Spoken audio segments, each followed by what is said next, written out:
নমস্কার। আজকে আমি বানাবো আলুর চপ। কাঁচা কাঁচা আলু দিয়ে চপ তৈরি করব।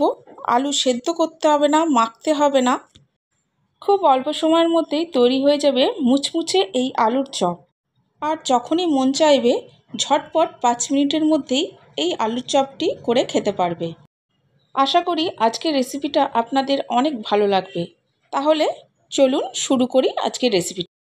এই চপটি করার জন্য প্রথমে আমি চিপসের মতো করে আলু পাতলা পাতলা করে কেটে নিয়েছি, তারপর জলে ডুবিয়ে রেখেছি। এই আলুটাকে বারবার করে জল পাল্টে আমি খুব ভালো করে ধুয়ে নেব। বারবার করে জল পাল্টে আমি আলুগুলোকে ধুয়ে নিচ্ছি। আলুগুলো খুব মোটা করে কাটা যাবে না, একদম পাতলা করে কাটতে হবে। খুব মোটা করে কাটলে কিন্তু আলুর চপগুলো মুচমুচে হবে না।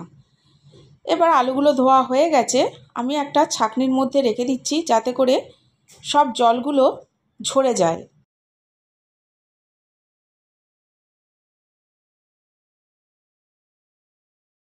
এবার একটা ব্যাটার তৈরি করে নেব। তার জন্য একটা পাত্রের মধ্যে নিয়ে নিচ্ছি 1 কাপ বেসন, স্বাদ মতো লবণ, দিয়ে দিচ্ছি হলুদ গুঁড়ো,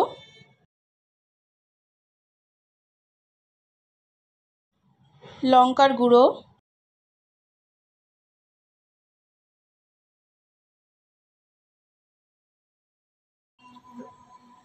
কালো জিরে,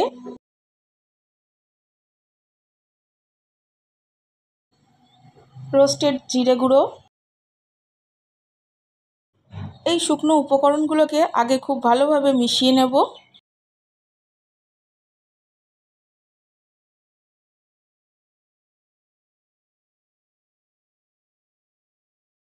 এবার এর মধ্যে দিয়ে দিচ্ছি কুচি করে রাখা ধনেপাতা। এই রেসিপিটি আপনাদের কেমন লাগলো কমেন্টস বক্সে জানাতে ভুলবেন না।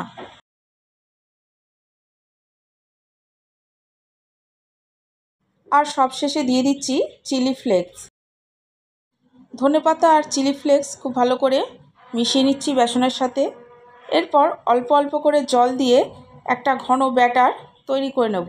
সব জল একেবারে দেব না, অল্প অল্প করে যেরকম জল লাগবে সেরকম জলই দেব। এই রেসিপিটি আপনাদের ভালো লাগলে একটা লাইক অবশ্যই দেবেন। আর যদি খুব বেশি ভালো লেগে থাকে তাহলে চ্যানেলটিকে সাবস্ক্রাইব করার অনুরোধ রইল। আমি যেই কাপে বেসন নিয়েছিলাম সেই কাপের 1.5 কাপ মতো জল আমার এখানে লেগেছে। চপটাকে মুচমুচে করার জন্য আমি 1 টেবিল চামচ গরম তেল এর মধ্যে দিয়ে দিলাম। এছাড়া চপটাকে মুচমুচে করার জন্য আমি আর কিছুই ব্যবহার করব না। এবারে আমি চপগুলোকে ভেজে নেব। তার জন্য একটা কড়াই নিয়ে তার মধ্যে তেল গরম করতে বসিয়ে দিয়েছি। এখানে আমি সাদা তেল ব্যবহার করেছি। এবারে একটা আলুর স্লাইস নিয়ে নিয়েছি। এই আলুর স্লাইসটাকে আমি বেসনের গোলায় ভালো করে চুবিয়ে নেব, তারপরে তেলের মধ্যে ছেড়ে দেব।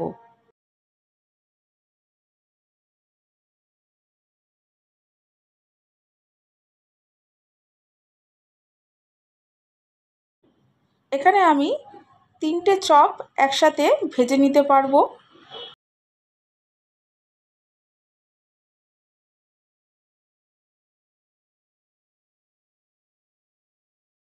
দেখুন আলুর চপগুলো একদিকটা কি সুন্দর ফুলে উঠেছে। এবার আস্তে আস্তে আমি অপর দিকটাও ভেজে নেব।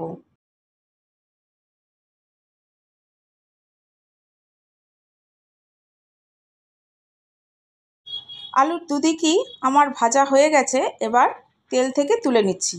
এইভাবে আমি সব কটা আলুর চপই ভেজে নেব। দেখলেন তো বন্ধুরা, খুব কম সময়ের মধ্যে তৈরি হয়ে গেল কাঁচা আলু দিয়ে প্রিন্টেড কাঁচা আলুর চপ। তাহলে বন্ধুরা আজকে আসি, আবার দেখা হবে নেক্সট এপিসোডে নতুন কোনো রেসিপির সাথে।